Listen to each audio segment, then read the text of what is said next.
Naniniwala po ang pribadong sektor na malaki ang magiging ambag ng pagbisita ni Pangulong Ferdinand R. Marcos Jr. sa Estados Unidos. Para yan sa Micro, Small and Medium Enterprises. Ayon kay Go Negosyo founder at private sector lead for jobs, Joey Concepcion, nag-uwi ng mataas na kumpiyansa sa mga MSME ang mga naging aktibidad ng Pangulo sa Estados Unidos. Lalo na ang naging pakikipagkita niya sa CEO ng TikTok application. Isa kasi ang TikTok sa nagpausbong ng maliliit na negosyante sa bansa.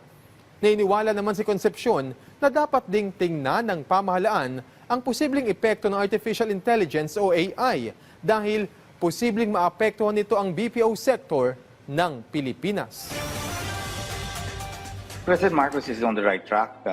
His message is resonating very well.